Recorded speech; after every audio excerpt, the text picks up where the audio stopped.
Nous sommes ici dans le département de recherche et développement de la société Medtronic à Friesenheim. Nous allons vous montrer comment fonctionne l'appareil MORA et nous allons surtout vous montrer à partir d'une expérience, disons, artificielle, ce que le MORA peut donner sur une onde électromagnétique engendrée par un générateur d'ondes. Nous voyons ici l'ensemble du dispositif. D'une part, le signal tracer, c'est-à-dire le générateur d'ondes, qui est branché sur une fréquence de 1008 Hz, et à la sortie de ce générateur d'ondes, nous avons l'entrée de l'appareil MORA. L'appareil MORA est réglé sur la position Dauer, c'est-à-dire qu'il va continuellement accomplir son travail, il n'y aura pas d'interruption dans le travail qu'il fera par rapport à l'onde qu'on lui fournit. À la sortie de l'appareil MORA, sur le fil à extrémité rouge, nous voyons le branchement de l'appareil oscillographe, c'est-à-dire que cet oscillographe que nous avons ici va enregistrer les phénomènes et va permettre de visualiser les ondes. Pourquoi avons-nous dû avoir recours à ce système?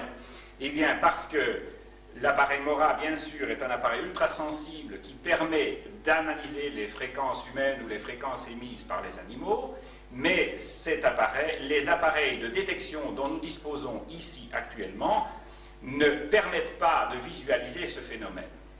Nous avons dû avoir recours à un oscillographe afin de permettre une simplification de l'exposé.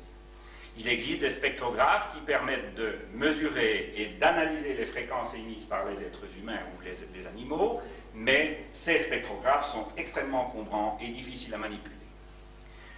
Donc, nous avons actuellement, à la sortie de l'oscillographe, du moniteur, du générateur d'ondes, nous avons des oscillations sinusoïdales. Nous sortons une oscillation sinusoïdale d'une fréquence de 1008 Hz, 1,008 kHz. Ces fréquences sinusoïdales, en modulation sinusoïdale, vont être examinées par l'appareil MORA. Actuellement, l'appareil MORA est sur la position A, c'est-à-dire qu'il reçoit les ondes émanant du générateur d'ondes et il les restitue telles quelles à l'oscillateur sans accomplir la moindre modification.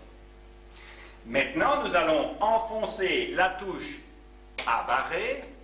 À ce moment-là, l'appareil MORA accomplit son travail de correction, c'est-à-dire d'inversion d'onde, et cette inversion d'onde est un décalage de phase de 180 degrés.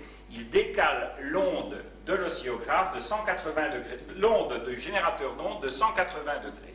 Et l'oscillographe garde l'onde de référence telle qu'elle. Si maintenant nous appuyons sur la touche d'addition de l'oscillographe, nous allons superposer les deux ondes électroniquement, c'est-à-dire les additionner, et à ce moment-là, nous avons le phénomène d'annulation de cette onde, il nous reste la ligne de base. Nous allons faire maintenant le même travail avec une onde à modulation carrée. Nous avons branché l'appareil MORA sur la position A. À ce moment-là, les deux ondes carrées, les deux ondes à modulation carrée sont identiques. Nous appuyons maintenant sur l'appareil MORA sur la touche A barré. Nous mettons les deux ondes en opposition de phase, donc décalées de 180 degrés. Nous appuyons maintenant sur la touche d'addition de l'appareil de l'oscillographe et nous avons la ligne de base et nous revenons au point de départ, c'est-à-dire que nous avons d'abord annulé l'onde. Nous revenons maintenant au même phénomène avec une onde à modulation en dents de scie. Nous avons l'appareil MORA ici, reçoit l'onde en dents de scie, la restitue telle qu'elle sans la modifier. Si nous additionnons ces deux ondes en dents de scie, comme nous aurions pu le faire avec les ondes sinusoïdales, nous avons à ce moment-là un phénomène d'amplification, donc d'addition. Maintenant, nous revenons aux deux ondes séparées. Nous les inversons en phase, c'est-à-dire que nous appuyons sur la touche A barré de l'appareil MORA. Elles sont inversées en phase. À ce moment-là, nous les additionnons par le truchement de l'oscillographe, le système électronique.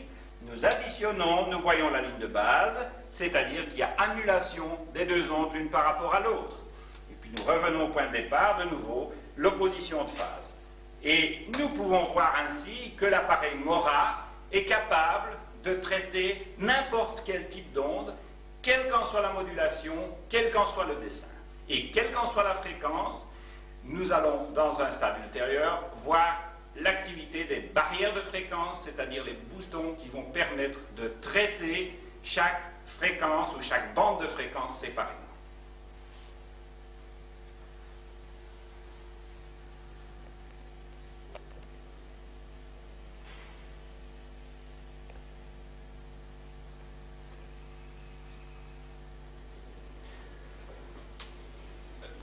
Nous allons voir maintenant l'application du filtre, des barrières de fréquence et donc des filtres de fréquence, et en même temps nous allons voir l'application de nouveau du système d'inversion d'onde. Nous allons ici écouter un concerto pour piano et orchestre, c'est le concerto numéro 3, opus 37 de Ludwig von Beethoven, et nous allons voir que sur l'information électronique, c'est l'information électromagnétique qui sort de l'enregistreur. Donc nous avons remplacé cette fois-ci le signal tracer par un enregistreur à cassette qui se trouve à l'extrême gauche sur la photo, et au centre de nouveau l'appareil MORA qui va recevoir l'information de l'enregistreur à cassette à l'entrée, qui va donner cette information telle qu'elle, ceci n'étant pas une interruption, ceci étant une connexion. Il va donc donner l'information sur le canal A de l'oscilloscope, qui est le canal inférieur, qui donne l'image inférieure sur le canal, et la sortie de l'appareil MORA, cette fois, est connectée sur le canal B, qui va donner l'image supérieure sur le cadran de l'oscilloscope. Nous mettons maintenant en route l'enregistreur à cassette.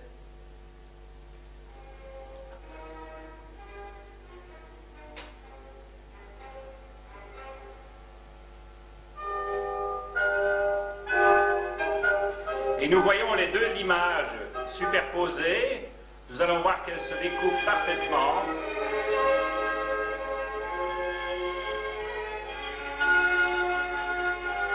Les deux images sont l'une au-dessus de l'autre. Maintenant, nous allons enclencher le système d'inversion d'onde sur l'appareil MORA.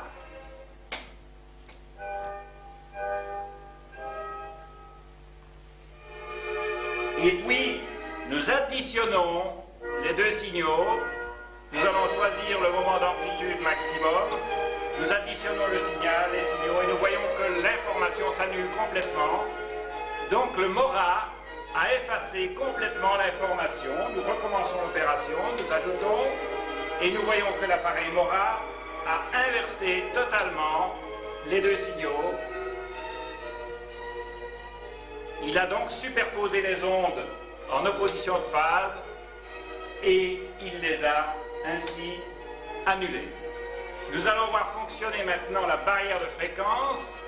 L'appareil MORA possède une barrière de fréquence en basse fréquence, c'est-à-dire qu'il va laisser passer toutes les fréquences qui sont en dessous d'une certaine valeur, et nous allons enclencher la barrière de fréquence sur 500 Hz. Voilà, la barrière de fréquence sur 500 Hz est enclenchée sur le canal supérieur de l'oscillographe, et nous voyons le dessin là, beaucoup moins riche en oscillation de la partie supérieure, c'est-à-dire que toutes les fréquences qui sont en dessous, au-dessus de 500 Hz ont été effacées.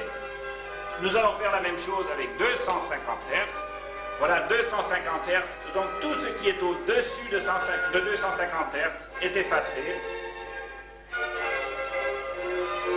Nous supprimons la barrière de fréquence et de nouveau, nous avons l'information globale sur les deux signaux. Donc les deux signaux sont identiques.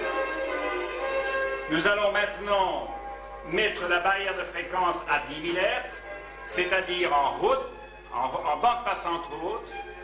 J'enclenche sur la bande passante haute et j'enclenche le 10 000 Hz et nous voyons une suppression pratiquement totale de tout signal, c'est-à-dire que les fréquences qui sont en dessous de 10 000 Hz ne peuvent plus passer cette fois-ci. On ne laisse plus passer que les fréquences au-dessus de 10 000 Hz et vous voyez que tout est annulé pratiquement. Je remets le signal tel qu'il était. Et nous avons de nouveau le spectre complet.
Celui